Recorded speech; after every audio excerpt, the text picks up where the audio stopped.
ফেচবুকত হাঁহি হাঁহি ভিডিঅ' দিয়াজনীয়ে আজি ভিডিঅ' দিবলৈ মন নাই যোৱা। কিছুমান মানুহৰ মনৰ ইমান বেয়া বেয়া মানসিকতাবোৰ সোমাই থাকে, ভাবিলে বেয়া লাগি যায়। আচলতে এটা কথা কওঁ দেই, ফুলপাহ দেখিবলৈ দূৰৰ পৰা দেখিবলৈ বৰ ধুনীয়া, ওচৰত যেনেকৈ বৰ ধুনীয়া হৈ থাকে, কিন্তু আমাৰ মানুহৰ মনবোৰ দূৰৰ পৰা দেখিবলৈ যিমান ধুনীয়া, ওচৰত আহিবচোন সিহঁতৰ অন্তৰবোৰ বৰ কঠুৱা হৈ পৰে।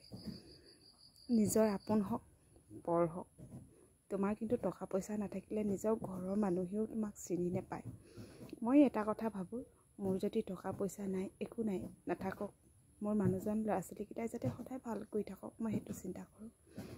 কিন্তু কিছুমান মানুহে নিজৰ মানুহেই, তোমাৰ যদি ধন টকা পইচা একো নাথাকে, তোমাক চিনাকি দিবলৈও লাজ কৰে। মই ইমান কিছুমান ক্ষেত্ৰত বহুত নিজৰ বাই ভনী ককাই ভাইৰ কথাও কৈছোঁ দেই।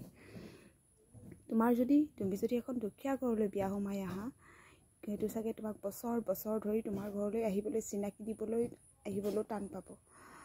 তোমাক নিজৰ বাই বা ভনী, নিজৰ খুৰা বা খুৰী বুলি চিনাকি দিবলৈও টান পায়। সেইদৰে এটা মানসিকতা মানুহৰ মনবোৰ চাওকচোন। টকা পইচা নাথাকিলে বাৰু মানুহৰ মনৰ হৃদয়খন নাই জানো? তেজ মঙহে গঢ়া বাৰু এজনী মানুহ আমি নহয়নে?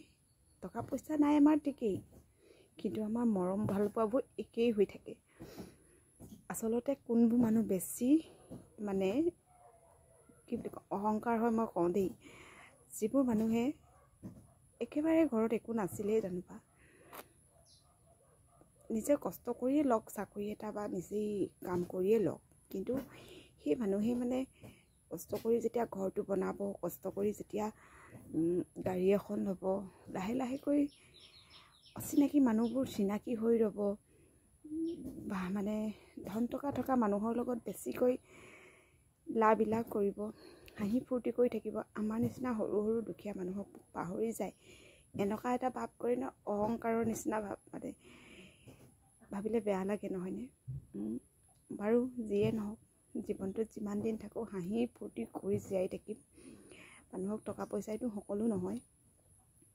সৰু সৰু ভিডিঅ'বোৰ দিওঁ, মনবোৰ বেয়াও লাগে কেতিয়াবা মনবোৰ কাৰো আগত ক'ব নোৱাৰোঁ কাৰণে আপোনালোকৰ ওচৰলৈ আহোঁ, ফেচবুকত কিছু মন্তব্যবোৰ দাঙি ধৰোঁ।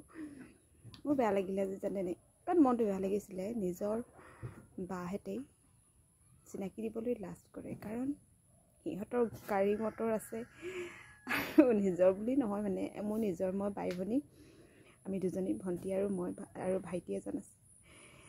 আৰু কিছুমান বৰ্তাহঁতৰ ছোৱালী হৈ বা কিছুমান নিচাদহঁতৰ ছোৱালী হৈ ধনী ধনী ঘৰলৈ বিয়া সোমাই গৈছে। সিহঁতৰ ঘৰ দুৱাৰ আছে, গাড়ী মটৰ আছে। কালি মই এজনী বাক লগ পালোঁ, গৈছোঁ, তাৰপৰা মই পটকৈ দেখি পাই মোৰতো মন আছে ন তাক মাতিবলৈ, দেখিছোঁ ইমান দিনৰ মূৰত দেখিলোঁ আৰু মনটো বেয়া লাগি গৈছে। বাক মাতিলোঁ, বা বোলো ক'ৰবাত যাওঁ সেনেকৈ বুলি কৈছোঁ। সি কৈছে উলিয়াইছে, তই উলিয়াইছে, ক'ত আছ? কি কৰি আছ? মই বোলো এই টেঙাখালে। কিহত আহিলি? চাইকেলতে আহি দিলোঁ সেনেকৈ বুলি ক'লোঁ। পাৰিছ না চাইকেলত আহিবলৈ? কিন্তু সি তেতিয়াতে সি চাইকেলত আমাৰ লগতেই টেঙাখাটলৈ অহা যোৱা কৰে। যেতিয়া সি তাৰ মানুহটোৱে স্কুটি লৈ দিলে, গাড়ী লৈ দিলে, সি কৈছে তই পাৰিছনে স্কুটিত আহিবলৈ, চাইকেলত আহিবলৈ? তাৰপিছত আৰু কি ক'ম, সেনেকৈ কৈছে দেই, পাৰিছ তই, সিওতো আহিছিলে আগতে। মই মনতে ভাবিছোঁ তইয়োতো আহিছিলি, এতিয়া তোৰ টকা পইচা থকাৰ কাৰণে তই মোক পাৰিছ বুলি সুধিব লাগিছোঁ। যিয়ে নহওক, সিহঁতৰ আছে, মোৰ নাই। কিন্তু মোৰ বেয়া লাগে এইটোৱে কথা, একেই তেজমঙহে বহা আমি মানুহ, কেতিয়াবা আমাৰ মনবোৰ বেয়া লাগি যায়। যিয়ে নহওক, সৰু সৰু কথাবোৰ মনবোৰ বেয়া লাগি ন কেতিয়াবা। আমাৰ একে সমান যেতিয়া হ'ব নোৱাৰোঁ বেয়া লাগে। আৰু মই বেয়া লগা কাৰণ একো নাই। মোৰ মানুহজন, ল'ৰা ছোৱালী, ঘৰখন, মোৰ সম্পূৰ্ণ এটা পৰিয়াল আছে। যি কি নহওক, অকণমান কথা ক'লোঁ, বেয়া লাগে, মনটো বেয়া লাগি থকাৰ কাৰণে আপোনালোকৰ ওপৰত দিলোঁ।